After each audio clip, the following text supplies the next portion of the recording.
In her Millbrook Heights mansion, a 78-year-old widow was about to overhear the conversation that would destroy her maternal illusions. What started as preparing a family dinner took a shocking turn when she discovered her children's true thoughts about her death. Kayla Wood wasn't your typical grieving mother. For decades, she had built a real estate empire, known for her hidden steel beneath a gentle facade. When she heard them casually discussing, quote, "When will she just die?" she realized she was facing the ultimate betrayal. Kayla's response would systematically dismantle their inheritance expectations. What began as hopeful reunion would become calculated revenge that would shake Millbrook Heights forever. Before we jump back in, tell us where you're tuning in from, and if this story touches you, make sure you're subscribed, because tomorrow I've saved something extra special for you. The late afternoon sun filtered through the crystal chandelier in Kayla Wood's dining room, casting dancing rainbows across the mahogany table she'd spent 3 hours preparing. At 78, her hands weren't as steady as they once were, but she'd insisted on doing everything herself, the way she and Robert used to for their family gatherings. The way things should be. She stepped back to admire her work. The antique china gleamed under the warm light, each piece positioned with mathematical precision. The centerpiece, white roses from Robert's garden, the ones she'd somehow managed to keep alive these 3 years since his death, breathed life into the formal space. Everything was perfect. Everything was ready. "They'll see," she whispered to herself, smoothing her navy dress. "They'll remember what it means to be a family." The sound of car doors slamming in the circular drive sent a flutter of nervous excitement through her chest. Richard's BMW, Susan's battered Honda, David's flashy Tesla, her children, all here together for the first time in months. She'd called each of them personally, practically begging them to come. "Please," she'd said to Richard when he'd tried to postpone, "I need to see you all. It's important." Through the foyer window, she watched them gather on the front steps. Richard, tall and imposing in his expensive suit, checking his phone with practiced impatience. Susan, clutching her oversized purse like a shield, her artist's clothing rumpled but carefully curated. David, youngest at 46 but looking older, his charm already switched on as he spoke animatedly to his siblings. Kayla's heart swelled despite herself. Her children, still beautiful to her, despite everything. She hurried toward the front door, then paused. Their voices carried through the evening air. Not the warm reunion chatter she'd hoped for, but something else, something that made her stomach clench with unexpected dread. "Honestly don't know why we're here," Richard was saying, his voice carrying that particular tone of irritation she remembered from his teenage years. "She's been calling constantly. It's getting pathetic." Kayla's hand froze on the doorknob. Through the leaded glass, she could see their silhouettes but not their faces. She shouldn't listen. She should open the door, greet them with the warmth that she'd been preparing all day. But something in Richard's voice held her still. "She's lonely," Susan said, but there was no sympathy in her tone, only the resigned weariness of someone stating an obvious fact. "Ever since Dad died, she's been clingy." "Clingy is one word for it," David laughed, but it wasn't a pleasant sound. "Did you see what she bought me for my birthday? A watch that costs more than most people's cars. As if throwing money at us will make us want to spend time with her." Kayla's breath caught. The watch. She'd spent weeks selecting it, remembering how David had always admired Robert's vintage Rolex. She'd wanted to give him something that connected him to his father, something that said she understood him. "At least she's still buying you things," Richard said. "She's been questioning every gift I give the kids. Do they really need that? Isn't that excessive? As if it's not her money I'm spending anyway." The words hit Kayla like physical blows. Her money. As if everything she'd given them, everything she'd shared, was somehow already theirs. "Well, it will be," Susan said quietly. "Eventually." The silence that followed was more devastating than any words. Kayla found herself pressing closer to the door, her heart hammering against her ribs. She shouldn't be listening. She should stop this right now. But she couldn't move. The question is when, Richard said, his voice dropping to a more businesslike tone. I've been looking at the numbers. With her spending habits, there might not be much left if she keeps this up for another decade. Another decade? David's voice cracked slightly. God, Richard, don't say that. She's 78. How much longer can it be? She's healthy as a horse, Susan said bitterly. Could live to be 95 like her mother. That's 17 more years of this. Kayla's hand moved to her chest, where her heart was beating so hard she was sure they could hear it through the door. 17 more years of what? Of loving them? Of trying to be part of their lives? I saw her doctor last month, Richard said. Asked him about her health. Off the record, of course. He says she's in excellent condition. Blood pressure, cholesterol, everything's normal. She could outlive us all. The casual way he said it, as if her health were a personal affront to him, sent ice through Kayla's veins. Christ, David muttered. I need that inheritance, Richard. I need it soon. If she knew about the debts I'm carrying. She doesn't know, Richard said firmly. And she won't. We just need to be patient. Patient, Susan repeated. While she calls us every day, sends us those ridiculous gifts, expects us to drop everything for family dinners like we're still children. It's not like we have a choice, David said. We have to keep playing along until what? Richard's voice was sharp now. Until she finally gets the hint that we're adults with our own lives? Until she stops treating us like we owe her something just because she's our mother? The word mother came out like a curse. Kayla's legs suddenly felt unsteady. She gave us life, Susan said, but her tone suggested this was a burden rather than a gift. And she's never let us forget it. Every conversation, every phone call. I'm your mother. I sacrificed everything for you. I just want to see my children. Well, when will she just die? Richard's voice cut through the evening air like a blade. I mean, seriously, when? The silence that followed was deafening. Then, David's uncomfortable laugh. Then Susan's barely audible. Richard! But she was laughing too. They were laughing. Kayla's hand slipped from the doorknob. The sound of their laughter, light and cruel and casual, seemed to echo in the foyer around her. She backed away from the door, her mind refusing to process what she'd heard. When will she just die? The question hung in the air like poison. Her son, her firstborn, the child she'd carried for 9 months, nursed through countless illnesses, supported through law school, had just wished for her death. And his siblings had laughed. She found herself in the drawing room, staring at the family portrait above the mantelpiece.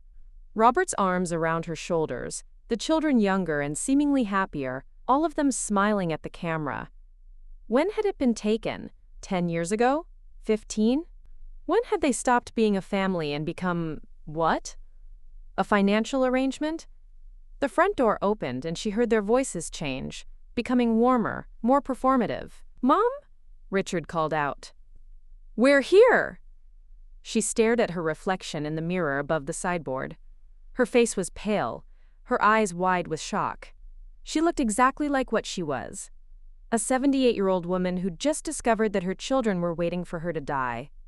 Mom? Susan's voice now concerned. Are you all right? Kayla touched her cheek, surprised to find it wet. When had she started crying? I'm fine, she called back, her voice steady despite the chaos in her chest. I'll be right there. But she wasn't fine. She would never be fine again.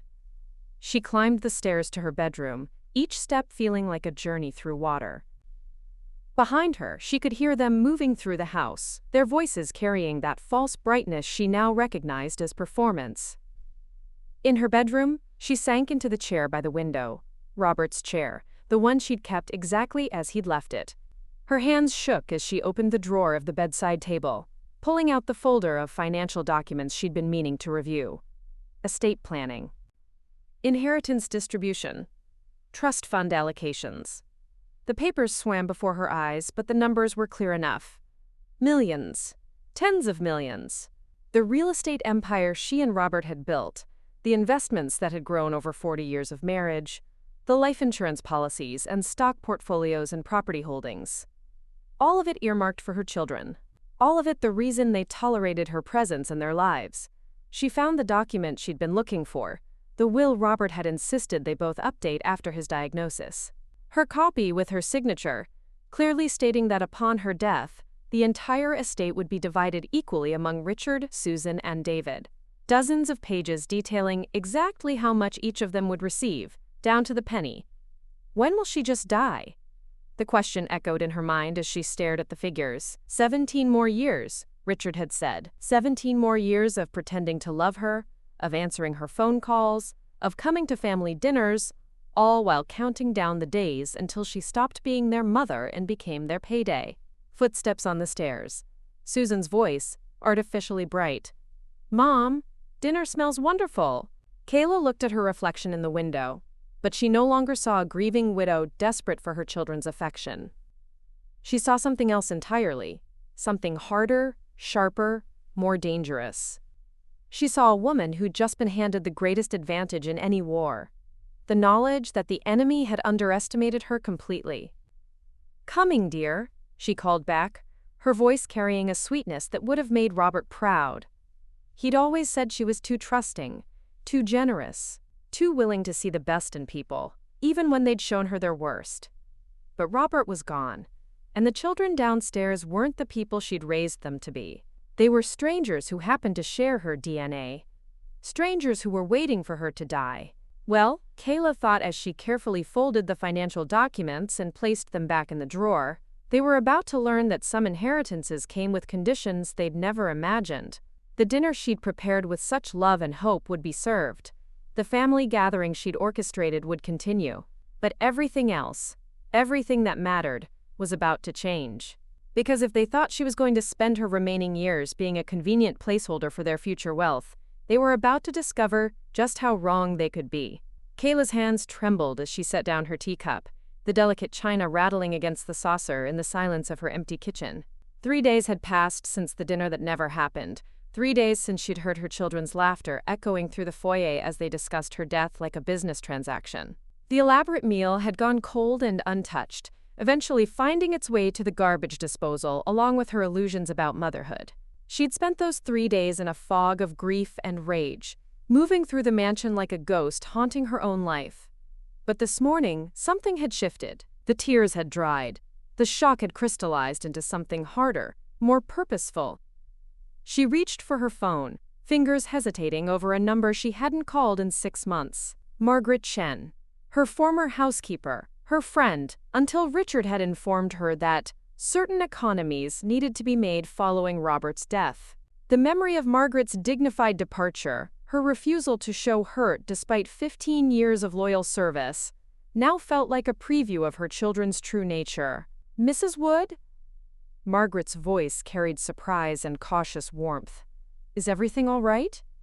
"Maggie," Kayla said, her voice steadier than she felt. "Would you have time for tea this afternoon? I need to speak with someone I trust." The pause was brief but telling. "Of course. Should I come to the house?" "Please." 2 o'clock? "I'll be there."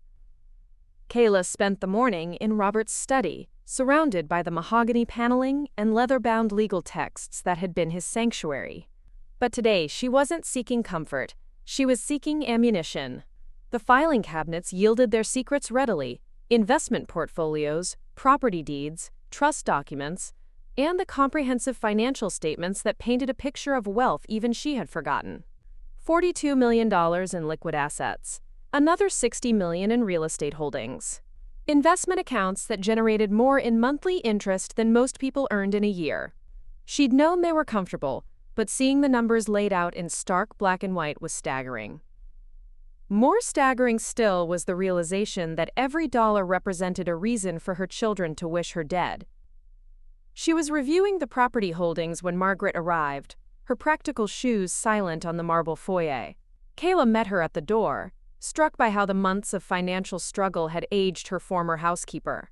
Margaret's clothes, while clean and pressed, showed signs of careful mending. Her face, once round with contentment, had grown thin. "Maggie," Kayla said, her voice catching unexpectedly. "You look like someone who's been working 3 part-time jobs to pay rent." Margaret's smile held no bitterness, only the gentle humor that had sustained their friendship through Robert's illness. "It's been an adventure, Mrs. Wood, but I'm managing." They settled in the morning room, where afternoon light streamed through windows that Margaret had once cleaned with meticulous care. Kayla poured tea from the service she'd inherited from Robert's mother, her hands steady now despite the weight of what she was about to share. "They fired you to save money," Kayla said without preamble. Margaret's cup paused halfway to her lips. "I assumed you knew." "I knew they'd made the decision. I didn't know it was about money." Kayla met her friend's eyes. "They told me you wanted to retire." The silence stretched between them, filled with the understanding that comes from years of shared experience. Margaret had been there through Robert's final months, had seen Kayla's children visit less and less as their father's condition worsened, had watched them arrive for the funeral in expensive clothes, their grief performative and brief. "They've been planning for my death," Kayla said finally. "Not just hoping for it, planning for it." She told Margaret everything. The overheard conversation, Richard's clinical discussion of her health, David's desperate need for his inheritance, Susan's casual cruelty. As she spoke, she watched Margaret's expression shift from surprise to sadness, to something that looked remarkably like anger. "I heard them laugh," Kayla finished. "When Richard asked when I would finally die, they laughed." Margaret set down her teacup with deliberate precision. "What are you going to do?" The question hung in the air between them. Kayla had spent 3 days asking herself the same thing. Confront them? Pretend she hadn't heard? Change her will and let them discover the consequences after her death? All of those options felt passive, reactive. They left her in the role of victim, waiting for time to deliver either justice or irrelevance. "I'm going to spend their inheritance," Kayla said, surprised by the certainty in her own voice. "Every last penny of it." Margaret's eyebrows rose. "All of it? They want me to hurry up and die so they can claim what's theirs. But it's not theirs. It's mine. And if they're so eager to see the back of me, they can watch me enjoy every moment of whatever time I have left." Kayla reached for the folder of financial documents she'd brought from the study. "Look at this, Maggie. Look at what they're so eager to inherit." Margaret's expression grew increasingly stunned as she flipped through the pages. Investment accounts, property holdings, business partnerships. Numbers that transformed abstract wealth into concrete reality. "This is..." Margaret shook her head. "Mrs. Wood, this is generational wealth. The kind of money that changes families forever." "Exactly. And they've already decided what to do with it. Richard wants to expand his law practice, buy that house in the Hamptons he's been coveting. Susan thinks it will finally buy her the artistic recognition she's never earned. David." Kayla's voice hardened. "David has gambling debts I'm apparently not supposed to know about." "How do you know about David's debts?" Kayla smiled, but it wasn't a pleasant expression. "Because I'm not as naive as they think. I've been getting calls from collection agencies. They found my number when they couldn't reach him. Apparently my youngest son has been using his expected inheritance as collateral for some very expensive mistakes." Margaret was quiet for a long moment, processing the scope of the betrayal. "So what's your plan?" "I don't have one yet, that's why I called you." Kayla leaned forward. "I need someone I can trust, someone who understands what family is supposed to mean." "Mrs. Wood," Kayla. "After everything we've been through together, after what they did to you, I think we're past formalities." Margaret nodded slowly. "Kayla, what exactly are you asking me to do? Help me figure out how to spend $100 million in the most spectacular way possible." The words hung in the air between them, audacious and impossible and somehow perfectly logical. Margaret stared at her for a long moment, then began to laugh. Not the cruel laughter Kayla had heard from her children, but something bright and fierce and liberating. "You're serious?" "Completely. They think you're a helpless old woman who'll die quietly and leave them rich." They do. Margaret's smile was sharp as a blade. Then they're about to learn they raised the wrong kind of mother. They spent the next 2 hours planning, their conversation growing more animated as the scope of their rebellion took shape.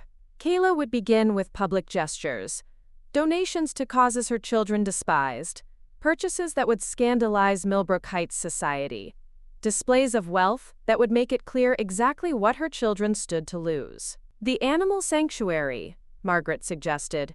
Remember how Richard complained when you donated to them last Christmas? Said it was throwing money away on useless creatures. 200,000, Kayla said immediately. A public donation at the next town council meeting. Susan always hated that your art collection was more valuable than anything she'd ever created. Then perhaps it's time to start a new collection. Something young and modern and everything she wishes she could be. They were interrupted by the sound of a car in the driveway, Richard's BMW, unmistakable in its aggressive precision. Through the window, Kayla watched her eldest son stride toward the house, his phone pressed to his ear, his expression irritated. He's probably heard about the donation, Margaret said quietly. Kayla had called the animal sanctuary that morning, informing them of her intention to make a substantial contribution at the next public meeting. News traveled fast in Millbrook Heights, especially when it involved the town's wealthiest widow making uncharacteristic gestures. Perfect, Kayla said. Let the show begin. Richard's knock was perfunctory, 3 sharp raps before he let himself in with the key she'd never thought to take back. His voice carried through the house, irritated and entitled. Mother, where are you? We need to talk.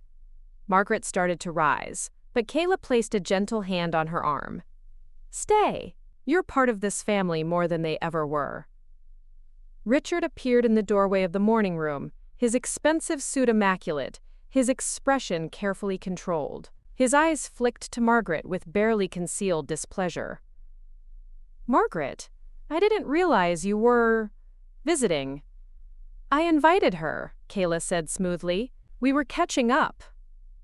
Richard's jaw tightened almost imperceptibly. Mother, I heard some concerning news about a donation you're planning to make. Concerning to whom? $200,000 to an animal sanctuary is hardly the kind of financial decision you should be making without consulting your family. The word family came out with particular emphasis, as if Margaret's presence contaminated the concept. Kayla felt something cold and sharp settle in her chest. I wasn't aware I needed permission to spend my own money. Of course not, but… Richard glanced at Margaret again, clearly wanting privacy. Perhaps we could discuss this privately? Margaret stays, Kayla said firmly. She's been more family to me than anyone else in recent years. The barb hit its mark. Richard's composure slipped just enough to reveal the anger beneath. Mother, you're not thinking clearly. A donation of this size is perfectly reasonable for someone of my means, Kayla finished.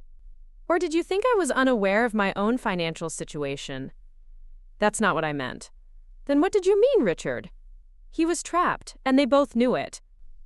He couldn't articulate his real concern, that her spending threatened his inheritance, without revealing the mercenary nature of his interest in her welfare. I'm concerned about your judgment, he said finally. This kind of impulsive spending, the isolation since Dad died. Isolation? Kayla's voice was dangerously quiet. Is that what you call it when your children visit only out of obligation? Richard's face flushed. That's not fair. Isn't it? Kayla rose from her chair, her small frame somehow commanding the room. When was the last time you called me because you wanted to hear my voice? When was the last time any of you visited because you enjoyed my company? Mother, when was the last time you asked how I was feeling rather than how I was spending? The silence stretched between them, filled with years of accumulated resentment and disappointment. Richard's mouth opened and closed, searching for words that wouldn't indict him. I think, Kayla said softly, that $200,000 is exactly the right amount to donate to creatures who appreciate kindness without expecting anything in return. Richard's composure finally cracked. You can't just throw money away because you're feeling emotional. Emotional? Kayla's voice carried a new edge. Is that what you think this is? You're acting irrationally. Dad would never. Your father is dead, Kayla said, her words cutting through his protest like ice. And I am very much alive, which seems to be causing you considerable distress. The accusation hung in the air between them, unspoken but understood. Richard's face went white, then red, then white again. I don't know what you're implying. I'm not implying anything. I'm stating a fact. You are distressed by my continued existence. You are concerned about my spending because it threatens your future financial security. You are here not because you love me, but because you're afraid I might actually enjoy the money I've spent 50 years earning. Margaret watched the exchange with fascination, seeing the quiet widow she'd known transform into something altogether more formidable. This was the woman who had built an empire, who had negotiated deals that made millionaires tremble. This was Kayla Wood unleashed. Richard tried one more time. Mother, please, let's discuss this rationally. Rationally? Kayla smiled, but it was predatory. Very well, let's be rational. I am 78 years old and worth approximately $102 million. I have excellent health and could reasonably expect to live another 15 to 20 years. If I continue my current rate of charitable giving and personal spending, your inheritance will be considerably smaller than you've calculated. Richard's face went gray. The precision of her knowledge, the clinical way she laid out the mathematics of his disappointment, clearly shook him. That said, Kayla continued, I could be persuaded to be more conservative with my expenditures, if I felt I had something to be conservative for. What do you mean? I mean that children who visit their mother out of love rather than obligation might find her more inclined toward traditional estate planning. Children who call because they miss her voice might discover her more interested in preserving their inheritance. The offer hung between them, stark and clear. Change and benefit. Continue as you are, and suffer the consequences. Richard stood frozen, his lawyer's mind calculating odds and outcomes. Kayla could practically see him weighing the cost of pretending to love her against the cost of losing his inheritance. I need to think about this, he said finally. Of course you do, Kayla said gently. Take all the time you need, but do remember that time is money, and I have both in abundance. After Richard left, Margaret and Kayla sat in the growing afternoon shadows, the weight of what had just happened settling between them. You were magnificent, Margaret said finally. I was truthful, Kayla replied. There's a difference. What happens now? Kayla smiled, and for the first time in days it reached her eyes. Now we find out whether my children are capable of love or only greed.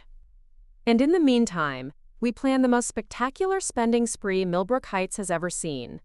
And if they choose greed, then I'll die knowing I spent my final years exactly as I pleased, surrounded by people who valued me for who I am rather than what I'm worth. Kayla reached across the table to squeeze Margaret's hand. Starting with you, your salary was $1,500 a week, wasn't it? Mrs. Wood. Kayla, you don't need to. $2,000 a week, Kayla said firmly, plus benefits. Plus a room in this house if you want it. I could use a friend more than I need the money. Margaret's eyes filled with tears, but they were the good kind, the kind that came with being valued rather than dismissed. When do we start? She asked. Tomorrow, Kayla said. We start tomorrow. The Millbrook Heights town hall buzzed with the kind of nervous energy that preceded either triumph or scandal. Kayla Wood sat in the front row of the monthly council meeting, her silver hair perfectly coiffed, wearing the navy Chanel suit that Robert had always said made her look like she could buy and sell half the town. Which, as it happened, she probably could. Margaret sat beside her, having shed her thrift store clothes for a crisp, new ensemble that Kayla had insisted on purchasing that morning. If we're going to make a statement, Kayla had said while the saleswoman at Nordstrom wrapped silk scarves and Italian leather, we might as well look the part. The Animal Sanctuary donation had been announced in the Millbrook Heights Gazette that morning, complete with a photograph of Kayla presenting an oversized check to the sanctuary's stunned director. $200,000, the article noted, was the largest single donation in the organization's 20-year history. It was also, Kayla knew, exactly the amount Richard had spent on his country club membership and golf fees last year. Now, as Mayor Davidson called for new business, Kayla rose gracefully to her feet. The murmur of conversation died as 300 pairs of eyes turned toward her. "Mayor Davidson, fellow residents," she began, her voice carrying the authority that came from decades of boardroom negotiations. "I'd like to announce the establishment of the Robert Wood Memorial Fund for Community Improvement." She paused, letting the name settle. Using Robert's memory gave her actions an air of respectability that would be difficult to criticize publicly, even as the scope of what she was planning became clear. The fund will be endowed with an initial donation of $5 million, with the express purpose of supporting causes that embody the values my late husband and I held dear: compassion for those society overlooks, preservation of our natural environment, and opportunities for artistic expression that challenges conventional thinking. The silence in the hall was profound. $5 million was more money than most people could conceptualize, let alone donate. Behind her, Kayla could hear whispered conversations starting up, the kind of shocked murmuring that accompanied truly spectacular news. "The first initiative," Kayla continued, "will be a no-kill animal shelter and veterinary clinic, to be built on the property adjacent to Millbrook Creek. The second will be a subsidized housing project for low-income families, particularly those displaced by recent development. The third will be a contemporary art center featuring emerging artists whose work challenges social conventions." Each announcement hit like a carefully aimed arrow. The animal shelter would be built on land that Richard's law firm had been trying to acquire for a client's luxury development. The subsidized housing would be located in a neighborhood where property values were Susan's primary concern as a homeowner.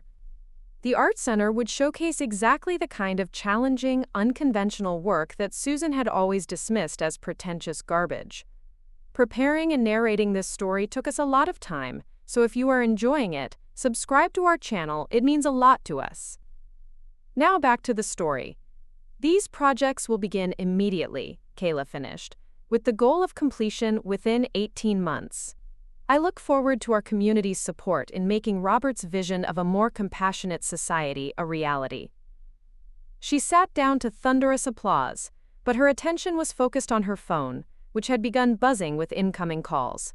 Richard, Susan, David, all trying to reach her simultaneously. She declined each call with serene satisfaction. After the meeting, she was surrounded by well-wishers and curious neighbors. Margaret stayed close, playing the role of protective assistant with natural grace. But Kayla's real attention was on the figures hovering at the edge of the crowd. Her children, who had somehow materialized in the 20 minutes since her announcement.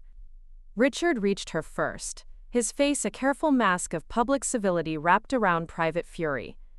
"Mother," he said, leaning in for a kiss that felt like a political maneuver. "What a surprising announcement." "Thank you, dear. I thought you'd appreciate the memorial to your father." "Of course, but perhaps we could have discussed the details." "Mrs. Wood," interrupted a woman Kayla recognized as Judith Pemberton, the social director of the country club. "How absolutely marvelous. Harold and I were just saying that this town needs more philanthropic leadership." "You've set such an inspiring example."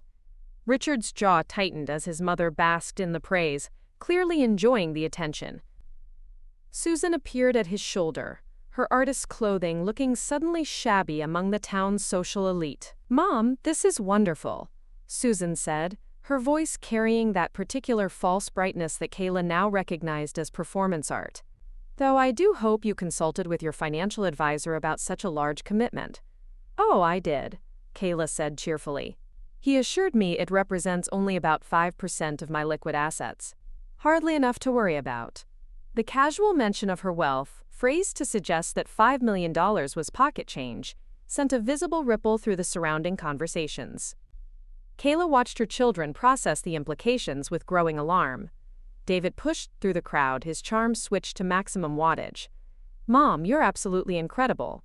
Dad would be so proud." He hugged her warmly, and for a moment Kayla almost believed he meant it. Almost. "I hope so, darling. Though I suspect the best way to honor his memory is to use our blessings to help others." Absolutely. Though maybe we could grab coffee later this week? I'd love to hear more about your plans. Kayla's smile was serene. Of course, dear, though my calendar is becoming quite busy. Margaret, what do I have scheduled this week? Margaret consulted the leather-bound planner Kayla had given her that morning. Tomorrow you're viewing luxury cars. Wednesday is the meeting with the contemporary art curator from New York. Thursday is the spa day. And Friday you're flying to Vegas to see Celine Dion. The last item was pure fabrication, added for dramatic effect. But the luxury cars were real. Specifically, the bright pink Lamborghini she'd seen in the dealership window that morning. At 78, she'd never learned to drive anything more complicated than Robert's sedate Mercedes. But the idea of that car sitting in her driveway like a neon middle finger to propriety was irresistible. Vegas? Susan's voice cracked slightly. I've always wanted to see a real Las Vegas show, Kayla said innocently. Robert was never interested, but now I can indulge my curiosities. The crowd had begun to thin, but the remaining observers were clearly enjoying the drama. The Wood family's financial discussions had become public theater, and Kayla was the star performer. Mom, Richard said quietly, perhaps we could continue this conversation at home? What a lovely idea. Why don't you all come for dinner tomorrow night? I'll have Cook prepare something special. The mention of Cook was another small jab. She'd hired a professional chef that morning, partly for convenience, and partly because she knew Richard had always resented what he called her working-class cooking. If she was going to be the wealthy widow, she might as well play the part completely. Her children exchanged glances, some form of silent communication passing between them. They were regrouping, Kayla realized. Preparing for a coordinated assault. Good. She was looking forward to it.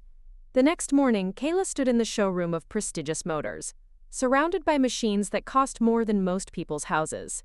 The pink Lamborghini was even more outrageous in person, a mechanical middle finger to every expectation of how a grieving widow should behave.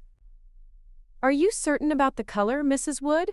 Asked James, the nervous salesman who'd been assigned to handle what was clearly the most unusual sale of his career. We have the same model in black or silver or pink, Kayla said firmly. Definitely pink. Margaret stood beside her, trying not to laugh. They'd spent the morning shopping for what Kayla called her new identity, designer jeans, the first she'd owned in 40 years, cashmere sweaters in colors Robert would have called undignified, and shoes with heels that she had no business wearing at her age, but fully intended to try. The car will be delivered this afternoon, James said, completing the paperwork with hands that shook slightly. The sale price, $300,000, represented his largest commission ever. Will you need us to arrange driving lessons? I'll muddle through, Kayla said. How difficult can it be? The answer, as it turned out, was very difficult. When the car arrived that afternoon, gleaming like a giant piece of candy in her circular driveway, Kayla's first attempt at driving it resulted in a jerky, stuttering journey that scared her gardener into diving behind a hedge. But the effect was exactly what she'd hoped for. By evening, 3 neighbors had called to express, quote, quote, quote, quote, quote, quote, quote, quote, quote, quote, quote, quote. By the next morning, the country club's phone tree was buzzing with speculation about Kayla Wood's apparent midlife crisis. By noon, Richard had called 6 times. She didn't answer. Instead, she and Margaret drove to the Contemporary Art Gallery in the city, where Kayla spent an enthusiastic hour purchasing pieces that would have made Susan physically ill. Abstract sculptures that looked like metallic nightmares. Paintings that consisted entirely of different shades of beige arranged in patterns that hurt to look at. A video installation featuring a man in a chicken suit reading Nietzsche. I don't understand any of this, Margaret confided as they watched the gallery owner calculate their purchases. Neither do I, Kayla admitted. But Susan always said that understanding art was less important than appreciating its emotional impact. And the emotional impact I'm going for is horror. The gallery owner, a thin man named Damien, who wore clothes that probably cost more than Margaret's monthly rent, was practically vibrating with excitement. Mrs. Wood, your collection represents some of the most challenging voices in contemporary art. You have extraordinary vision. Thank you, Kayla said graciously. I'm planning to display them in my home. Perhaps you could recommend someone to curate a proper exhibition? For a private collection of this caliber, absolutely. I know several curators who would kill for the opportunity. Wonderful. Send me their information. I'm thinking of hosting a gathering to showcase the pieces. Something intimate. Perhaps 50 or 60 guests? Damien's eyes lit up with the fervor of someone who'd just discovered a new religion. A salon? How perfectly inspired! I'll personally ensure that every important collector in the region attends. By the time they left the gallery, Kayla had spent another $250,000 and committed to hosting an art salon that would be the talk of Millbrook Heights society. She'd also, though this was unspoken, guaranteed that Susan would learn about it through the cultural grapevine rather than family communication. That evening, as she stood in her driveway admiring the pink Lamborghini, her phone rang. Richard, again. This time, she answered. Hello, darling. Mother, we need to talk. Now. How lovely to hear from you. Are you calling about dinner tomorrow? I've hired the most wonderful chef. I'm calling about your spending spree. The car, the art, the donations. This has to stop. Kayla settled into one of the wrought iron chairs on her terrace, watching the sunset paint the sky in shades that almost matched her new car. I'm sorry, I don't understand. What has to stop? You know exactly what I mean. This isn't like you, Mother. Dad would be horrified. Your father, Kayla said softly, would be proud that I'm finally doing exactly what I want with my life. Throwing money away isn't living, it's what, Richard? What would you call it? The silence stretched long enough that Kayla wondered if the call had dropped. When Richard finally spoke, his voice was tight, with barely controlled anger. It's selfish, it's irresponsible, and it's going to stop. Or what? Or we'll have you declared incompetent. The threat hung in the air between them, stark and ugly. Kayla felt something cold settle in her chest. Not fear, but a kind of crystalline clarity. Her son had just threatened to have her legally declared mentally unfit, rather than allow her to spend her own money as she chose. I see, she said finally. And on what grounds would you base this declaration? Erratic spending, social isolation, poor judgment. Erratic spending of my own money, social isolation, caused by my children's indifference. Poor judgment in trusting family members who apparently view me as an obstacle to their financial security. That's not, we don't. Richard, Kayla said, her voice cutting through his protests like a blade. Let me make something very clear. I am 78 years old, but I am not senile. I am not confused. I am not making these decisions because I'm mentally incompetent. I am making them because I am finally awake. Awake to what? To the fact that my children are waiting for me to die so they can inherit my money. To the fact that every phone call, every visit, every expression of concern is motivated by greed rather than love. To the fact that I have spent 3 years grieving not just for your father but for the family I thought we were. Richard's sharp intake of breath was audible across the connection. Mother, that's not true. Isn't it? When was the last time you visited me without discussing my finances? When was the last time Susan called without asking for money? When was the last time David showed up without some crisis that required my financial intervention? The silence that followed was answer enough. Tomorrow night, Kayla continued, you're all coming to dinner. And we're going to have the conversation we should have had years ago. The conversation about what family really means, and what my money really represents to each of you. And if we refuse? Kayla's smile was visible in her voice. Then I'll assume you've chosen to prioritize your inheritance over your relationship with me, and I'll adjust my estate planning accordingly. She hung up before he could respond, then sat in the gathering darkness, listening to the sound of her own heartbeat. Tomorrow would bring the confrontation she'd been avoiding for 3 years. Tomorrow, her children would have to choose between their greed and their conscience. But tonight, she was going to sit in her garden, admiring her ridiculous pink car, and plan exactly how to spend the next $1 million of their inheritance. After all, she was just getting started. The dining room had been transformed into a battlefield disguised as a family gathering. Kayla sat at the head of the mahogany table, flanked by Margaret on one side and an empty chair, Robert's chair, on the other. The chef she'd hired had outdone himself. Lobster thermidor, aged beef tenderloin, wine that cost more per bottle than most people spent on groceries in a month. Every detail calculated to remind her children exactly what they stood to lose. Richard arrived first, bringing reinforcements. Dr. Patricia Henley, the family therapist he'd hired, followed him into the dining room like a weapon in designer clothing.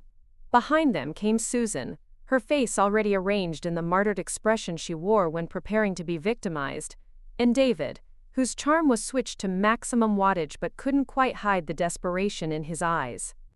"Mother," Richard said, his voice carrying the careful control of a lawyer addressing a hostile witness, "I'd like you to meet Dr. Henley.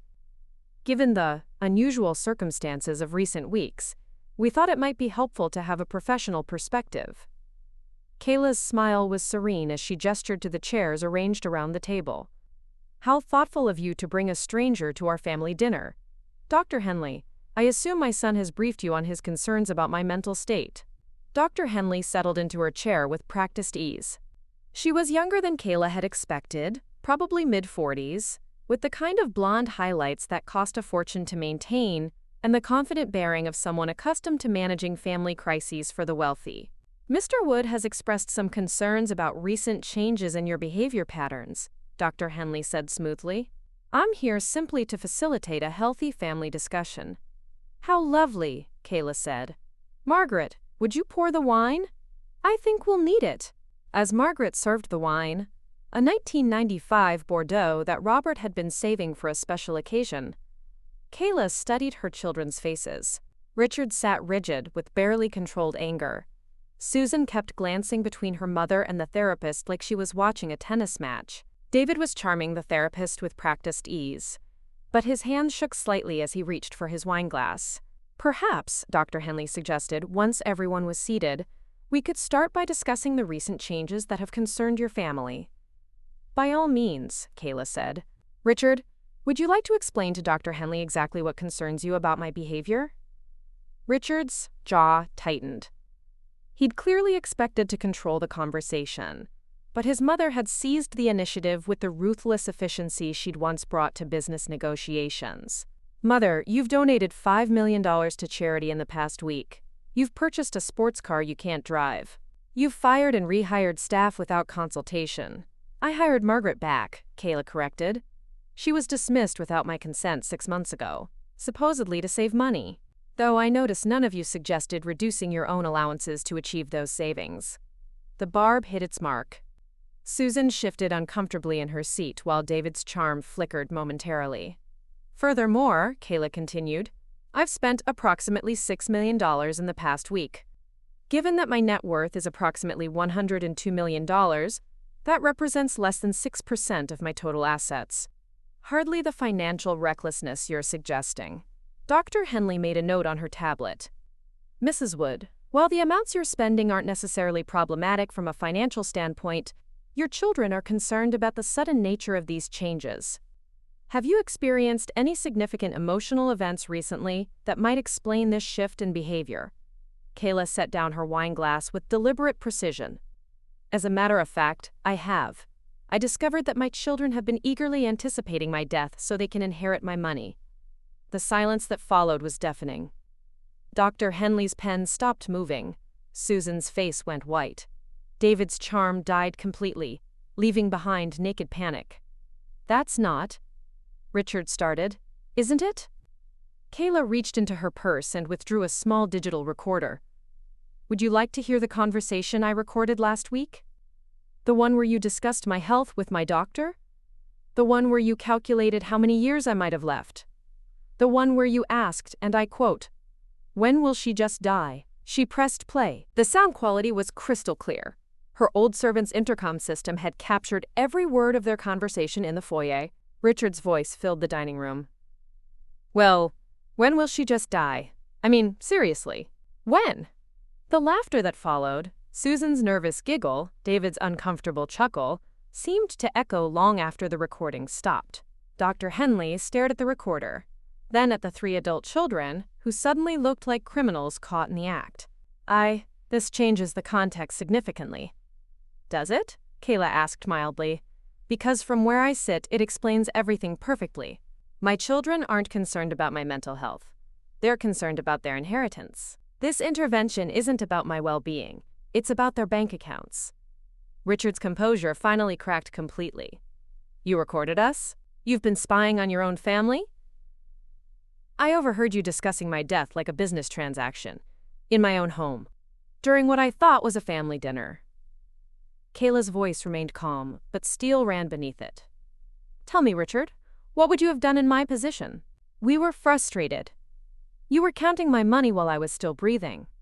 Susan finally found her voice, tears streaming down her face in what might have been genuine emotion or masterful performance art. Mom, we didn't mean it the way it sounded. How did you mean it, Susan? When you laughed at your brother's question about my death, what exactly did you find amusing? We were worried about you being alone, and the conversation got away from us. You were worried about me being alone? Kayla's voice rose for the first time. Then why did you fire the one person who provided me with daily companionship? Why did you refuse my invitations to dinner? Why did you screen my phone calls? David leaned forward, his desperation finally showing. Mom, we love you.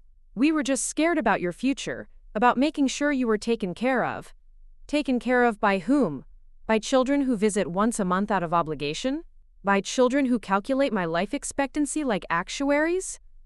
Kayla stood, her small frame somehow commanding the entire room. Or were you planning to take care of me the way you took care of Margaret? By dismissing me when I became inconvenient? Dr. Henley cleared her throat. Mrs. Wood, while your children's conversation was certainly insensitive, perhaps we could focus on moving forward constructively. Constructively? Kayla turned her attention to the therapist. Dr. Henley, how much is my son paying you for this intervention? I don't see how that's relevant. He's paying you to declare me mentally incompetent so he can assume control of my finances. That makes you complicit in what amounts to elder abuse. Dr. Henley's face flushed. That's absolutely not. Isn't it? You came here tonight with a predetermined conclusion. You were hired to provide professional justification for my children's greed. Kayla's smile was razor-sharp. But now you've heard that recording. Now you know exactly why I'm spending my money the way I am. So tell me, Dr. Henley, do you still think I'm mentally incompetent? Or do you think I'm a woman who finally understands her situation clearly? The therapist looked around the table at the three children who couldn't meet her eyes, then back at Kayla, who stood like an avenging angel in navy silk. I think, Dr. Henley said carefully, that this family has some very serious issues to work through. But mental incompetence isn't one of them. Thank you for your professional opinion. Kayla reached for her purse. Margaret, would you show Dr. Henley out? I believe her work here is done. As the therapist gathered her things and fled, Kayla turned back to her children. They sat frozen around the table, their carefully planned intervention shattered. Now then, she said pleasantly, shall we discuss how you plan to earn back my affection? Because as of this moment, my entire estate is being donated to charity. You have until I die, whenever that might be, to convince me that you deserve a single penny of it. The silence that followed was the sound of 3 inheritances evaporating into the evening air. The Pemberton Gallery stood like a monument to Susan's artistic failures, its pristine white walls showcasing work that Susan had submitted 3 times and been rejected each time. Now 48 hours after the disastrous family dinner, Kayla stood in the gallery owner's office, writing a check that would transform her daughter's greatest professional humiliation into her own newest acquisition. $2.7 million, Kayla said, her pen gliding across the check with practiced ease. That includes the building, the current inventory, and the gallery's client list, correct? Miranda Pemberton, a severe woman in her 60s who had built her reputation on crushing artistic dreams, stared at the check as if it might disappear. Mrs. Wood, I have to ask why the sudden interest in contemporary art? Let's call it a newfound appreciation for supporting emerging artists, Kayla said smoothly. Artists whose work challenges conventional thinking. Margaret stood beside her, having mastered the role of wealthy widow's assistant with remarkable speed. 3 days ago, she'd been counting pennies for groceries. Now she carried a leather portfolio, worth more than her former monthly salary and scheduled appointments, with people whose names appeared in the society pages. "The renovations will begin immediately," Kayla continued. "I'm thinking of reopening as the Wood Contemporary Arts Center, something that celebrates artistic risk-taking rather than playing it safe." The barb was carefully calculated. Susan had once complained bitterly that the Pemberton Gallery only showcased safe commercial garbage, rather than truly challenging work. Now Kayla would transform it into exactly what her daughter claimed to want: an exhibition space for artists who pushed boundaries and challenged audiences. Of course, Susan's work still wouldn't be displayed there. After all, being the gallery owner's mother might be seen as nepotism. "I'll have my lawyers finalize the paperwork today," Kayla said, rising from her chair. "Margaret, what's next on our schedule?" Margaret consulted her tablet with the efficiency of someone who'd found her true calling. "The real estate meeting at 11, lunch with the art curator from New York at 12:30, and the appointment with the event planner at 3. The real estate meeting was Kayla's particular favorite. Richard's law firm had spent 6 months trying to acquire the Millbrook Creek property for a client who wanted to build luxury condominiums. The deal had stalled over the asking price: $15 million for 12 acres of pristine waterfront property. This morning, Kayla had called the seller and offered $20 million, with the stipulation that the sale close immediately and the property be donated to the state as a wildlife preserve. By the time Richard learned about it, the land would be protected in perpetuity, his client would be furious, and his law firm would lose one of their biggest potential commissions. The art curator meeting was equally satisfying. Dr. Helena Voss had flown in from New York, specifically to discuss Kayla's rapidly growing collection. At 65, she was legendary in art circles for her ability to spot emerging talent and her absolute disdain for conventional taste. "Mrs. Wood," Dr. Voss said over lunch at Millbrook Heights' most exclusive restaurant, "your collection represents some of the most provocative work being created today. These artists don't simply make art, they assault complacency." "Perfect," Kayla said. "That's exactly what I was hoping for." "I'm particularly intrigued by your acquisition of the Pemberton Gallery. Converting it into a space for challenging contemporary work will send shockwaves through the regional art scene." "I certainly hope so. I'm planning an opening exhibition for next month, something that will announce the center's mission unmistakably." Dr. Voss leaned forward, her eyes gleaming with the fervor of someone who'd spent her career fighting artistic conservatism. "I have the perfect exhibition in mind. Inherited Failures, a group show examining how family expectations destroy authentic artistic expression. The pieces are brutal, confrontational, absolutely guaranteed to provoke conversation." Kayla's smile was predatory. "It sounds perfect." They were interrupted by a commotion near the restaurant's entrance. James Morrison, her grandson, was arguing with the maitre d' about being seated without a reservation. At 25, he looked younger than his years, his social worker's salary evident in his department store clothes and worn shoes. "James!" Kayla called out, genuinely pleased to see him. "What a lovely surprise." He approached their table with obvious reluctance, clearly uncomfortable in the restaurant's rarefied atmosphere. "Grandmother, I wanted to talk to you." "Of course, dear. Dr. Voss, may I introduce my grandson, James Morrison?" "James, this is Dr. Helena Voss, one of New York's most respected art curators." James shook Dr. Voss's hand politely, but his attention remained focused on his grandmother. "I heard about what happened at dinner the other night." "Did you? And what exactly did you hear?" "Mom called me. She was upset." James glanced around the restaurant, noting the curious stares from other diners. "Could we talk privately?" Kayla excused herself from Dr. Voss and followed James to a quiet corner of the restaurant's bar. Up close, she could see the stress lines around his eyes, the weight of whatever conversation he'd had with his mother. "Grandmother, I need to apologize," he said without preamble, "for my family, for the way they've treated you." The words caught Kayla off guard. In 3 days of confrontation and revelation, no one had actually apologized. "I've been watching them for years," James continued. "The way they talked about you, the way they planned. I should have said something. I should have stood up to them. Why didn't you? James's laugh was bitter. Because I'm 25 years old with student loan debt and a job that barely pays my rent. Because they're my family, and I was raised to respect my elders even when they don't deserve it. Because I was a coward. Kayla studied her grandson's face, seeing something she'd almost forgotten existed in her family. Genuine remorse. But I can't stay quiet anymore, James said. What they did, what they said about you, it's unforgivable. You deserved better from all of us. And what do you want from me now, James? Forgiveness? Money? A place in my new will? I want to help, he said simply. Whatever you're planning, whatever you're trying to accomplish, I want to help. Before Kayla could respond, her phone buzzed with an incoming call, Detective Maria Santos. She'd been expecting this call ever since her bank's compliance department had flagged her recent spending patterns. I have to take this, she told James. But we're not finished talking. Mrs. Wood? Detective Santos's voice was professional but warm.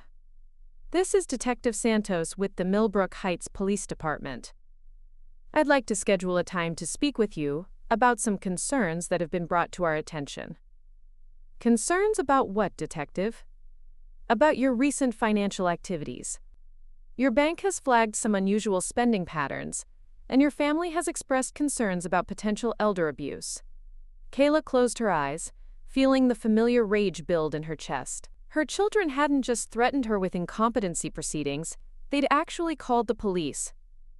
I see. And what exactly has my family told you? I'd prefer to discuss that in person if you don't mind. Would tomorrow afternoon be convenient? Of course, though I should mention that I'll be bringing my attorney. That's certainly your right, Mrs. Wood. After hanging up, Kayla found James watching her with concern. Trouble? He asked. Your mother and uncles have reported me to the police for financial elder abuse. James's face went white. They what? They're claiming that someone is manipulating me into spending my money inappropriately. That's... James ran his hands through his hair. That's insane. You're the sharpest person I know. Thank you for that. But it means the stakes of this game just went up considerably. They rejoined Dr. Voss, who was reviewing notes for the gallery exhibition on her tablet. As Kayla settled back into her chair, she realized that the battle lines were being drawn more clearly than ever. On one side stood her children, armed with lawyers and therapists and police reports. On the other side stood herself, with Margaret's loyalty, James's unexpected support, and more money than any of them could fully comprehend. Dr. Voss, she said, her voice carrying a new edge of determination, I'd like to move up the timeline for that exhibition. How quickly could you have inherited failures ready to open? With the right resources? 2 weeks. Perfect. And I'd like to add one more element to the show. What did you have in mind? Kayla's smile was sharp as winter moonlight. A performance piece.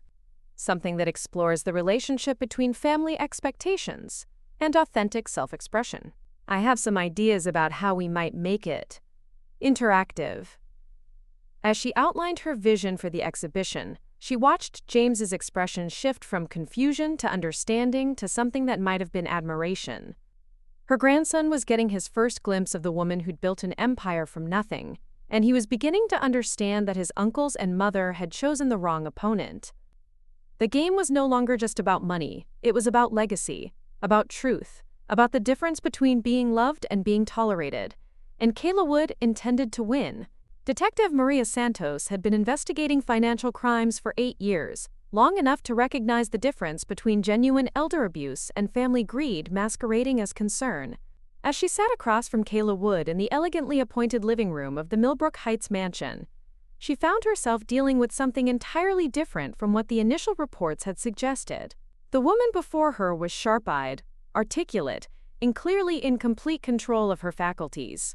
More telling was the presence of her attorney, Harrison Blake, one of the most expensive estate lawyers in the state, and her assistant, Margaret Chen, who took notes with the precision of someone who understood exactly what was at stake. Mrs. Wood, Detective Santos began, I've received reports from your family expressing concerns about your recent financial activities. They've suggested that you might be the victim of undue influence or coercion. Kayla's smile was serene. How thoughtful of them to be concerned about my well-being. Tell me, Detective, what specific evidence of coercion have they provided? Santos consulted her notes, already sensing that this conversation would be more complex than she'd anticipated. They've cited several large expenditures, charitable donations, art purchases, property acquisitions, that represent a significant departure from your previous spending patterns. I see. And in your experience, Detective, is it unusual for wealthy individuals to make large charitable donations? Not at all. However, when family members express concerns about losing their inheritance, Harrison Blake interrupted smoothly, it's often prudent to examine their motivations rather than their mother's mental capacity. Santos had dealt with Blake before. His presence alone suggested that Mrs. Wood was taking the situation seriously and had the resources to fight any legal challenges. But something else was nagging at her, the way Mrs. Wood's children had presented their case. Mrs. Wood, your son Richard mentioned that you've been isolating yourself from family, making impulsive decisions, showing signs of emotional instability. Did he? Kayla's voice carried a dangerous edge. How interesting. Margaret, would you play Detective Santos, the recording I mentioned? Margaret produced the same digital recorder that had devastated the family dinner. As Richard's voice filled the room, "When will she just die?" Followed by his siblings' laughter, Santos felt her understanding of the situation shift completely. "This was recorded in your home?" Santos asked when the playback ended. "In my foyer, during what I believed was a family gathering. My children were discussing my health, my life expectancy, and their inheritance while I prepared dinner for them." Santos had heard family members say terrible things about each other, but the casual cruelty in the recording was breathtaking. "Mrs. Wood, I need to ask you directly.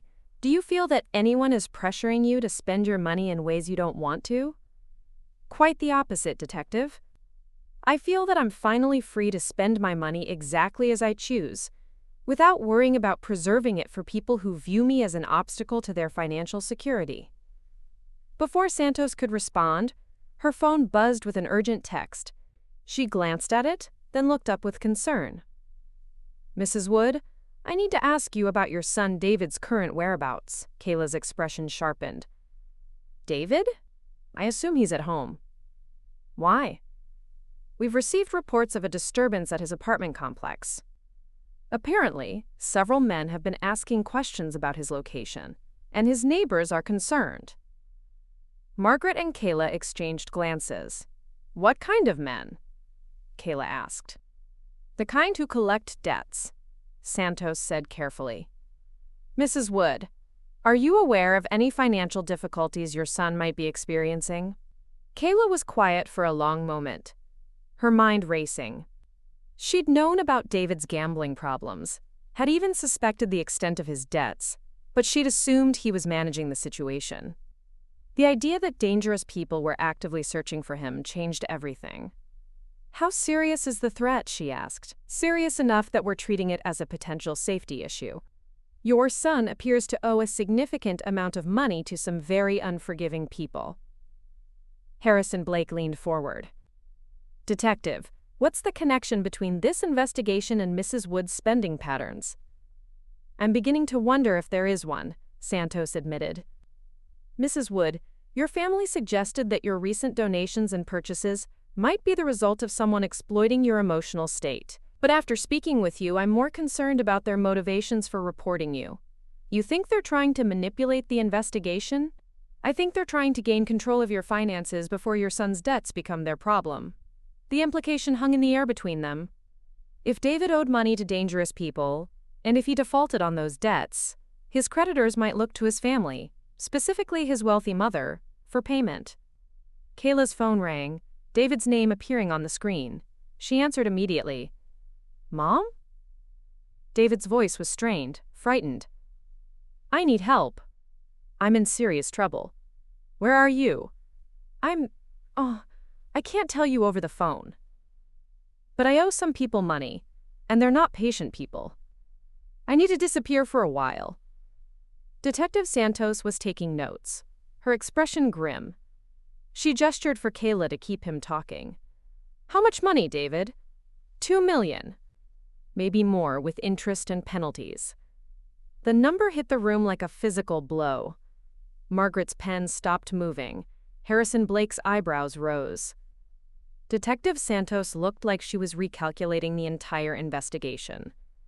David, are you safe right now? For now. But Mom, they know where you live. They know about the family money. If I can't pay them... He didn't need to finish the sentence. The threat was clear. I'll handle this, Kayla said firmly. Where can I reach you? I'll call you tonight. But Mom, don't tell Richard or Susan. They can't know about this. The line went dead. Kayla stared at her phone, processing the implications of what she'd just learned. Mrs. Wood, Detective Santos said gently, this changes things significantly. If your son owes money to organized crime figures, they'll come after me, Kayla finished. They'll assume I'm good for his debts. It's possible. We need to discuss your security arrangements. Kayla looked around the room. At Margaret, whose loyalty had never wavered. At Harrison Blake, whose legal expertise was about to become crucial. At Detective Santos, who was no longer investigating her competence, but her safety. Detective, she said finally, I need you to understand something. My children called you because they're afraid I'm spending their inheritance. But the real problem isn't my spending. It's that one of them has already spent it. Santos nodded grimly.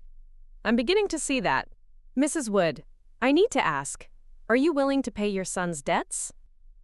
That depends, Kayla said, her voice harder than steel, on whether he's willing to face the consequences of his choices honestly, and whether his siblings are willing to stop treating me like an ATM machine. Margaret cleared her throat. Mrs. Wood, there's something else you should know. Richard's wife called this morning. She wanted to schedule lunch, said she was concerned about the family situation. Rachel wants to see me? She suggested meeting at the country club. Said she thought a neutral environment might be helpful for discussing the family's concerns. Detective Santos looked skeptical. That sounds like damage control. Or intelligence gathering, Harrison Blake added.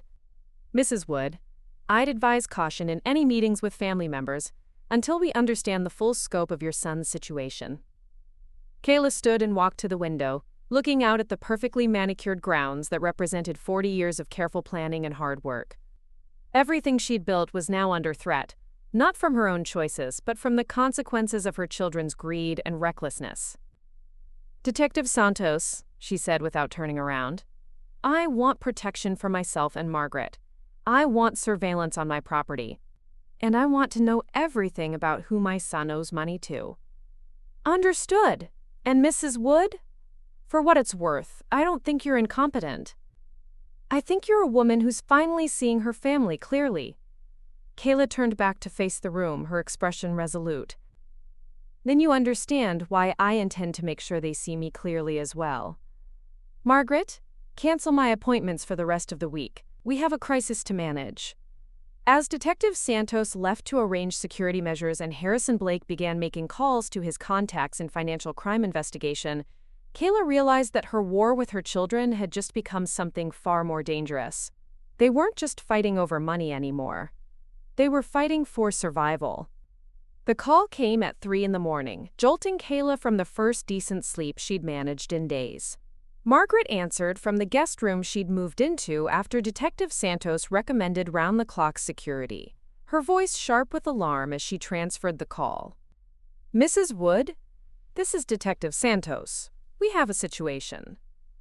Kayla was instantly awake, the kind of crystal clarity that came with crisis. David? He's been taken. We found his car abandoned on the outskirts of town. There's evidence of a struggle. The words hit like physical blows. Despite everything, the betrayal, the cruelty, the years of manipulation, David was still her son. The baby she'd nursed through pneumonia, the little boy who'd brought her dandelions thinking they were flowers.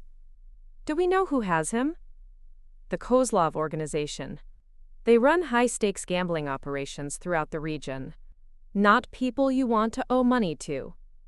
Kayla's business mind kicked in, processing information with the efficiency that had built her empire. What do they want? They called 10 minutes ago. They want to meet with you. Today. They're offering a negotiation.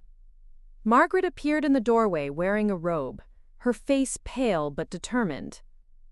She'd been listening from the hallway, understanding that whatever came next would involve both of them. "What kind of negotiation?" Kayla asked. "The kind where you pay your son's debts, plus interest, plus penalties for their trouble. We're talking about $4 million, Mrs. Wood. $4 million. A significant sum, but hardly devastating to her fortune. What was devastating was the realization that her children's greed had finally dragged her into genuine danger. Where and when? "Mrs. Wood, I can't recommend. Detective Santos, these people have my son. Regardless of what he's done, regardless of how I feel about him right now, he's still my child. Where and when?" A pause. Then, the Riverside Warehouse District. Noon today. "But Mrs. Wood, we'll have surveillance teams positioned." "No." Kayla's voice was firm. "If they see police presence, they might hurt David. I'll go alone." "That's not happening," Margaret said from the doorway. "If you're going, I'm going with you. Maggie, this isn't your problem. Your problems are my problems. That's what family means." The word family hung in the air, carrying weight that Kayla's biological family had never understood. Margaret, who had no blood connection to her, was willing to walk into danger. Her own children had called the police to try to control her finances. Detective Santos's voice cut through her thoughts. "Mrs. Wood, there's something else. Your other children are here at the station. They're demanding to be involved in any negotiations." "Of course they are." Kayla's laugh was bitter. "Let me guess. They're concerned about family unity?" "They're concerned about the money. Your son Richard has been quite vocal about not letting you, quote, throw away $4 million on David's mistakes." The words crystallized everything Kayla had learned about her children in the past week. Even with David's life in danger, Richard was calculating financial costs. "Put him on the phone." "Mother." Richard's voice was tight with anger and fear. "This is insane. You can't seriously be considering paying these criminals. I'm considering saving your brother's life. At what cost? $4 million for his gambling debts? Where does it end? Next month he'll owe more, and more after that. You're enabling him. I'm preventing him from being murdered. And then what? Do we pay his next debt? And the one after that? Mother, you're not thinking clearly." Kayla cut him off. "Richard, let me ask you something. If these people had taken you instead of David, would you want me to pay the ransom?" The silence that followed was answer enough. "I see," Kayla said quietly. "Margaret, we're leaving in 30 minutes. Mother, wait." But she'd already hung up. As they prepared to leave, Harrison Blake arrived with a briefcase and a grim expression. "Mrs. Wood, I've brought the money. $4 million in bearer bonds, as requested. But I have to echo Detective Santos's concerns about your safety." "My safety is less important than my son's life," Kayla said, surprising herself with the truth of it. Despite everything David had done, despite his betrayal and greed, she couldn't let him die. The warehouse district was a maze of abandoned buildings and rusted industrial equipment, the kind of place where people disappeared and were never found. Margaret drove while Kayla sat in the passenger seat, both women silent as they navigated toward what might be their deaths. The meeting point was a loading dock behind a defunct textile mill. 2 black SUVs were already waiting, their occupants invisible behind tinted windows. As Margaret parked, men emerged from the vehicles. Not the thugs Kayla had expected, but professionals in expensive suits who carried themselves with military precision.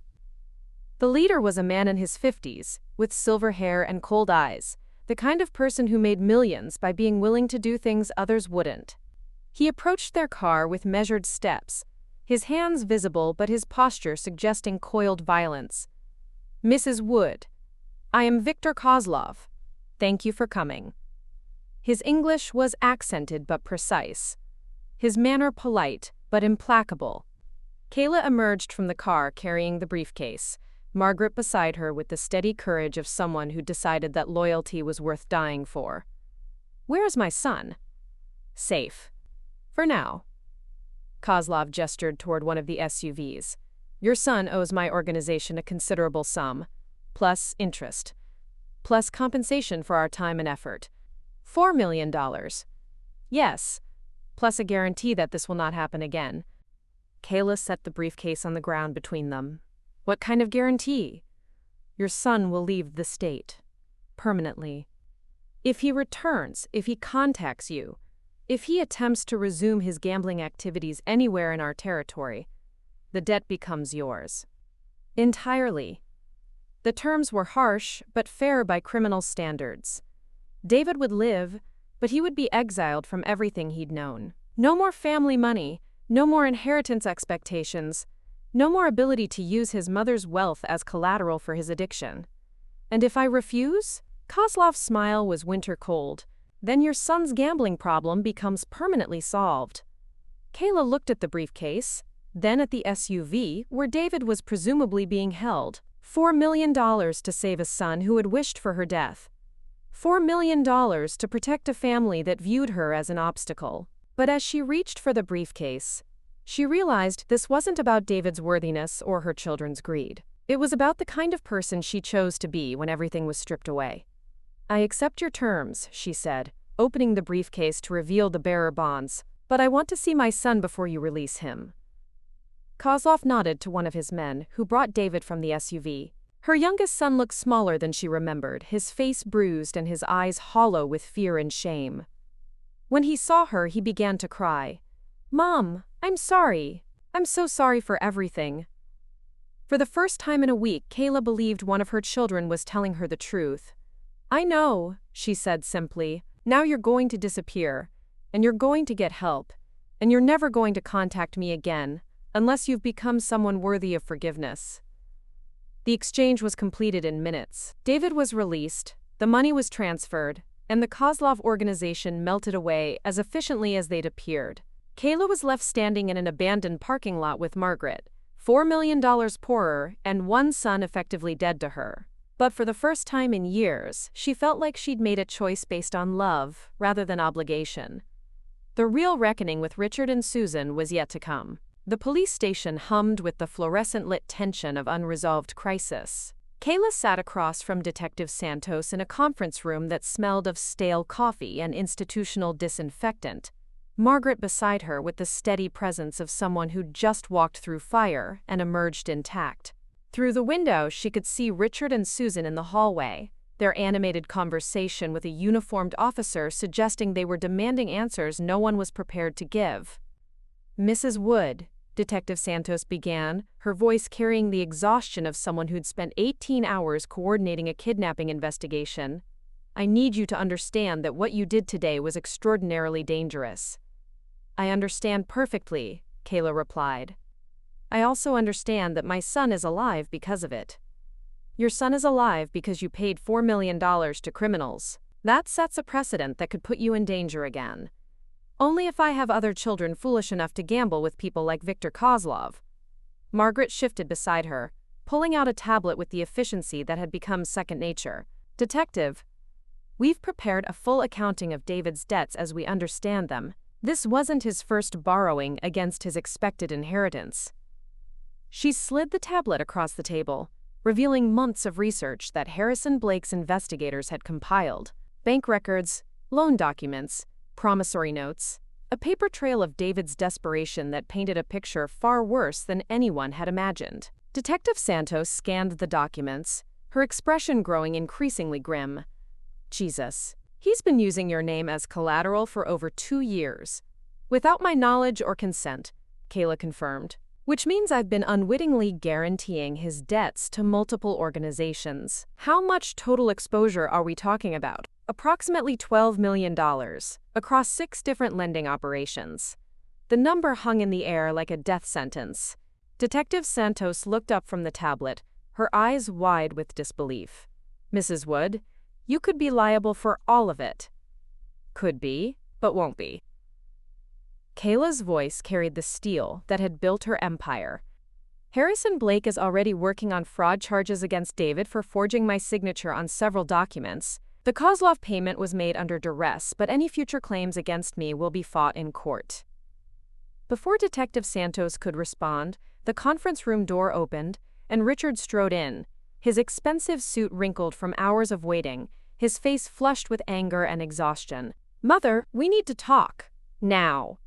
Detective Santos started to object, but Kayla waved her quiet. "Let him speak. I'm curious to hear his thoughts on today's events." Richard pulled out a chair and sat down heavily, his composure finally showing cracks after days of strain. $4 million. You paid $4 million to criminals because David couldn't control his gambling. I paid $4 million because your brother was going to be murdered. And what happens next month when he owes another $4 million? What happens when other criminals realize you'll pay ransoms for family members? The question revealed the calculating nature of Richard's mind, always thinking 3 moves ahead, always considering angles and consequences. It also revealed his fundamental misunderstanding of what had just occurred. "There won't be a next time," Kayla said quietly. "David is gone. Permanently. The agreement I made ensures that if he ever contacts me again, or if he returns to this area, the debt becomes mine entirely. He's chosen exile over death, and I've chosen his life over my money. You've chosen his addiction over our inheritance." The words came out flat and cold, revealing everything about Richard's priorities. Detective Santos made a note, understanding that she was witnessing the real reason for the family's concerns about Kayla's spending. "I've chosen mercy over greed," Kayla corrected, "though I understand that's a foreign concept to you." Susan appeared in the doorway, her artist's clothes rumpled and her eyes red from crying. She looked smaller than usual, diminished by the day's events in a way that made her seem genuinely fragile for the first time. "Can I come in?" she asked quietly. Kayla nodded, and Susan took the chair next to her brother. For a moment, the family resemblance was strong, 3 people sharing similar features but completely different values. "Mom," Susan said, her voice barely above a whisper, "I owe you an apology." The words were so unexpected that even Richard turned to stare at his sister. "When we heard about David, when we realized what kind of danger he was in, I kept thinking about what we said to you last week, about wishing you would die." Susan's voice broke. "And then I realized that if something happened to you because of David's mess, we'd lose you forever, and the last conversation we'd had would be about money." Tears were flowing freely now, and for the first time in years they seemed genuine rather than manipulative. "I've been so angry at you for so long," Susan continued. "Angry that you never understood my art. Angry that you seemed to value Richard's success more than my creativity. Angry that everything in our family revolved around money and expectations. But today, when I thought we might lose you, I realized that I never tried to understand you either." Kayla studied her daughter's face, looking for signs of performance or manipulation, but finding only exhaustion and what appeared to be genuine remorse. "What are you saying, Susan?" "I'm saying that I don't want your money anymore. I don't want any inheritance that comes from wishing you were dead. I want to try to build a real relationship with you, if it's not too late." Richard's sharp intake of breath was audible. "Susan, you can't be serious. After everything that's happened, I'm finally seeing clearly," Susan interrupted. "David's gambling problem didn't start last month, Richard. It's been going on for years. And we've been so focused on preserving our inheritance that we ignored the fact that one of us was literally stealing from Mom. He wasn't stealing. He was using her name to guarantee debts she knew nothing about. He was leveraging her reputation and credit to fund his addiction. If that's not stealing, what is?" The argument that erupted between the siblings was illuminating in its intensity. Susan, perhaps for the first time in her adult life, was standing up to her older brother's domination. Richard, faced with a collapse of his carefully constructed family dynamic, was struggling to maintain control. Detective Santos watched the exchange with professional interest, understanding that she was witnessing the real family dynamics that had led to the initial complaint about Kayla's mental state. "Enough," Kayla said finally, her voice cutting through their argument like a blade. "Both of you, be quiet." The siblings fell silent, conditioned by decades of maternal authority. Susan, you say you want to build a real relationship. What does that look like to you? Susan wiped her eyes, taking a shaky breath. It means I stop asking you for money. It means I get a real job to support my art instead of depending on your generosity. It means I call you because I want to hear your voice, not because I need something. And Richard? Kayla turned to her eldest son. What do you want? Richard was quiet for a long moment, his lawyer's mind clearly calculating options and outcomes. When he finally spoke, his voice was tired but honest. I want this family to stop falling apart. I want David to get help. I want Susan to stop resenting everyone's success. And I want— He paused, struggling with words that didn't come naturally. I want to stop seeing you as an obstacle to my financial security. Do you think that's possible? I don't know. Maybe. If we can find a way to separate family relationships from money. It was the most honest thing Richard had said in years, and Kayla felt something shift in her chest. Not forgiveness, exactly, but the possibility of it. Detective Santos cleared her throat. Mrs. Wood, I need to wrap up my investigation. Based on everything I've seen and heard, it's clear that you're not the victim of financial abuse. If anything, you've been the victim of family manipulation designed to control your assets. What does that mean for the original complaint? It means the complaint is dismissed. Your children's concerns about your mental state appear to have been motivated by their own financial interests rather than your welfare. Richard flinched at the blunt assessment but didn't argue. However, Santos continued, the situation with David's debts remains serious. I strongly recommend that you work with your attorney to ensure you're not held liable for any additional gambling debts he may have incurred. Already in progress, Kayla said. Harrison Blake is filing fraud charges and seeking restraining orders against any future claims. As Detective Santos gathered her materials and prepared to leave, she turned back to Kayla with something that might have been admiration. Mrs. Wood, for what it's worth, I think you handled an impossible situation with remarkable grace. Your son owes you more than money. He owes you his life. After Santos left, the family sat in uncomfortable silence. Margaret, who had remained quietly supportive throughout the ordeal, finally spoke. What happens now? It was Susan who answered first. Now I go home and figure out how to be a real artist instead of someone who blames her family for her failures. And I go home and figure out how to be a real son instead of someone who only sees his mother as a bank account, Richard added quietly. Kayla looked at her two remaining children, damaged, selfish, but perhaps not beyond redemption. The day had cost her $4 million and one son, but it had also revealed possibilities she hadn't expected. Margaret, she said finally, please call Harrison Blake. I want to schedule a family meeting next week to discuss new estate planning arrangements. New arrangements? Richard asked carefully. I'm not dying tomorrow, despite your earlier wishes, which means we have time to rebuild this family properly, if that's what we all truly want. But it will require real change from everyone, including me. Susan reached across the table and took her mother's hand. I'd like that. Richard nodded slowly. So would I. As they left the police station, Kayla realized that the crisis had stripped away years of accumulated resentment and pretense. What remained was fragile but genuine. The possibility of authentic relationships built on something other than financial obligation. It wasn't the family she'd planned on, but it might be the family she'd actually wanted all along. Margaret drove them home through the late afternoon sunlight, the crisis behind them, but the real work of healing just beginning. In her purse, Kayla carried the business card of a family therapist that Detective Santos had recommended. Not the one Richard had hired to declare her incompetent, but someone who specialized in helping families recover from financial trauma.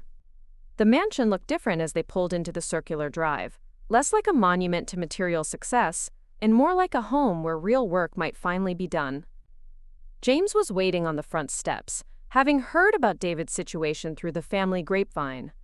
His presence reminded Kayla that not all family relationships were transactional, that some people chose love over convenience, even when it cost them something.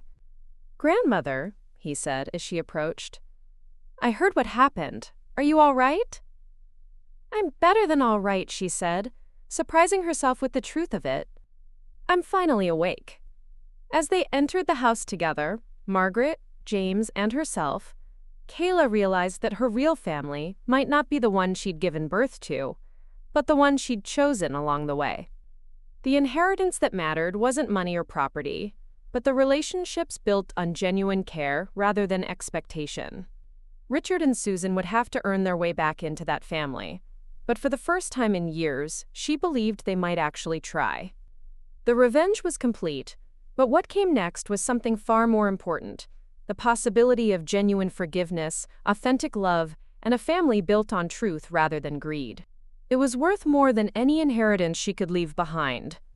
6 weeks had passed since David's exile, and the Wood family mansion had become something it hadn't been in years, a place where people visited because they wanted to be there. The dining room that had witnessed such devastating betrayal now hosted weekly dinners, where conversation flowed around topics other than money. But Kayla knew that true transformation required more than good intentions and shared meals. She stood in Robert's study, surrounded by legal documents that would reshape her family's future forever. Harrison Blake sat across from her, his expression grave as he reviewed the terms she'd outlined. "Mrs. Wood, what you're proposing is unprecedented in my experience. The financial and legal complexities alone can be managed," Kayla interrupted. "The question is whether it's fair." Margaret entered with tea, her movements efficient but her eyes troubled. In the weeks since David's disappearance, she'd become more than an assistant. She'd become Kayla's closest advisor and the moral compass that kept her grounded when anger threatened to override wisdom. "The family's here," Margaret announced. "Richard and Susan are in the morning room. James is with them." Kayla nodded, steeling herself for what would either be the beginning of her family's redemption or the final proof of their incorrigible nature. What she was about to propose would test everything they claimed to have learned. "Send them in, please. And Margaret, stay. You're part of this family now, whether they like it or not." Richard entered first, his usual commanding presence tempered by an uncertainty she'd never seen before. The past 6 weeks had aged him, not physically, but in some deeper way that suggested genuine introspection. Susan followed, looking healthier than she had in years. She'd gotten a job teaching art at the local community college, and the steady income and purpose seemed to have restored some color to her cheeks. James brought up the rear, his social worker's instincts clearly alert to the tension in the room. At 25, he'd become the family's unofficial mediator, helping navigate conversations that might have exploded into arguments in the past. "Please, sit," Kayla said, gesturing to the chairs arranged in a semicircle. "What I have to say will take some time." She moved to stand behind Robert's desk, drawing strength from the space where she'd made the most important decisions of her business career. This decision would dwarf all of those. "I've been thinking about inheritance," she began. "Not just the money I'll leave behind, but the values, the lessons, the legacy that truly matters.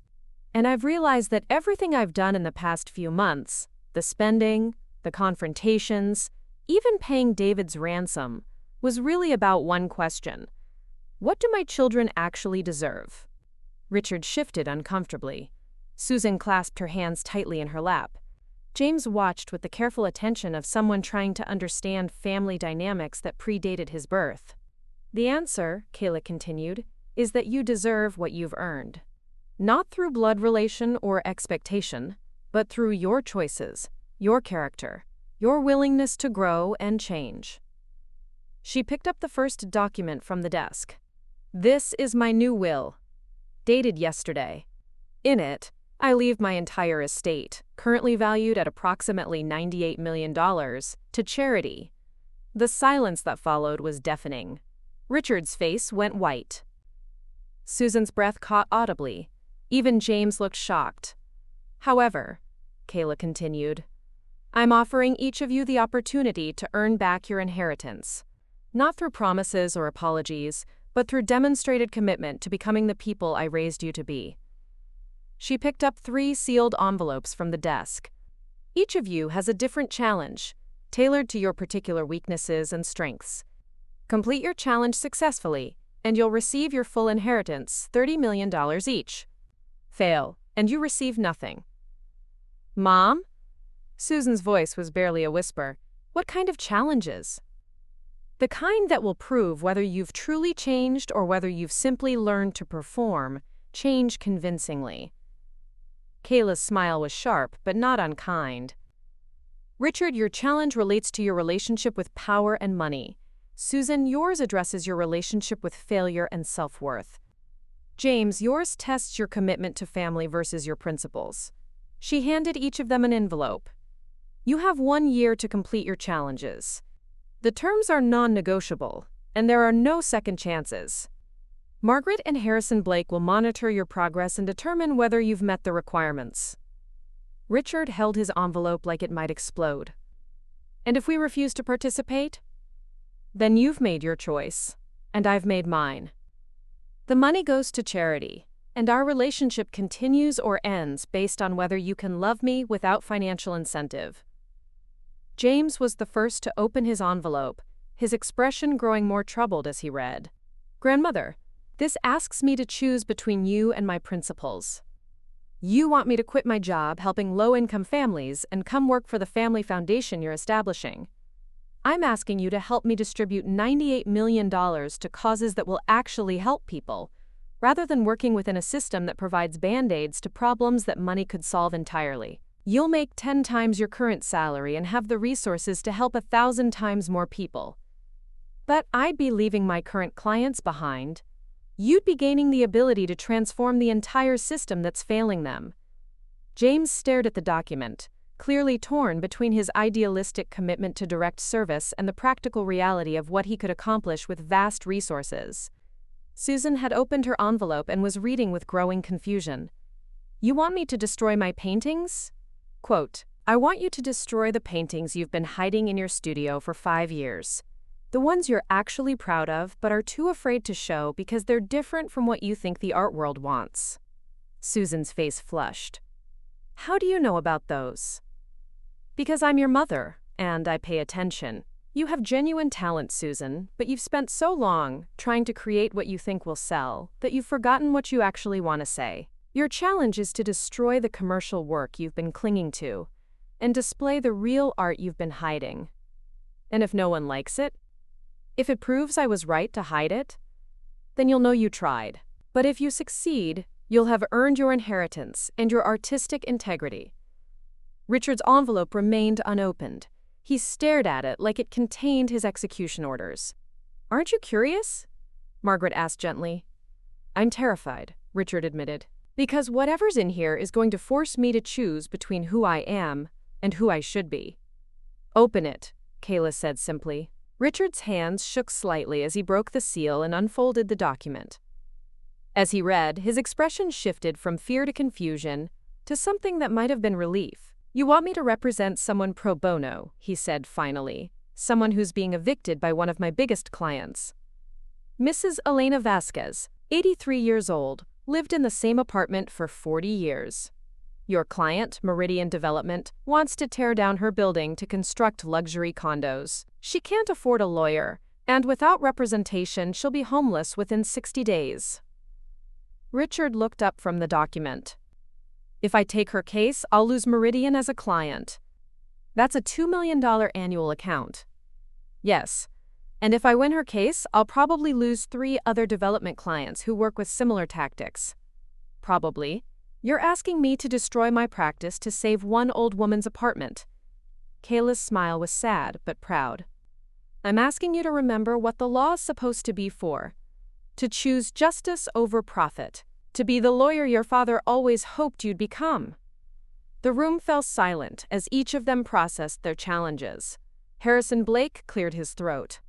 I should mention, he said carefully, that Mrs. Wood has also established a support system for each of you.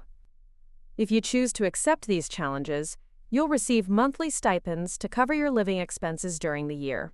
You won't face financial hardship while rebuilding your integrity. And if we fail? Susan asked. Then you'll have learned something valuable about yourselves, Kayla replied, and you'll face the consequences of your choices with dignity, knowing that you tried to become better people. James was the first to speak. "I need time to think about this." "Of course. You all do. Take the time you need.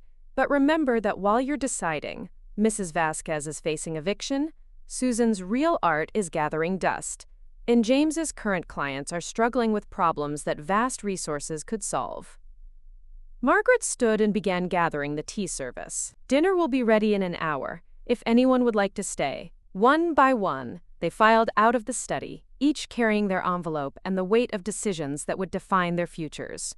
James lingered, his expression troubled. "Grandmother, can I ask you something?" "Of course. Is this really about testing us, or is it about punishing us?" Kayla considered the question carefully. "It's about transformation. Punishment would be simply cutting you off and walking away. Testing would be giving you arbitrary hoops to jump through. What I'm offering is the chance to become the people you're capable of being. And if we choose not to take the challenges, then you've chosen to remain who you are, and I'll love you anyway, but I won't subsidize your refusal to grow." James nodded slowly. "I think I understand." After he left, Kayla sank into Robert's chair, emotionally exhausted by what she'd just set in motion. Margaret returned, closing the study door behind her. "Do you think they'll do it?" Margaret asked. "I don't know. But for the first time in years, I'm hopeful that they might surprise me." "And if they don't?" Kayla looked out the window at the gardens Robert had loved, where the first signs of spring were beginning to show. "Then I'll know I raised children who are capable of love but not courage. And I'll spend my remaining years with people who choose to be in my life because they value me, not because they need me." Margaret squeezed her shoulder gently. "You know that whatever they choose, you've already won, don't you?" "Have I?" "You've reclaimed your agency. You've surrounded yourself with people who care about you. You've forced your children to confront their own character. Whether they rise to the challenge or not, you've become the person Robert always knew you could be." Kayla smiled, feeling something she hadn't experienced in years, genuine peace with her choices. The final test had begun.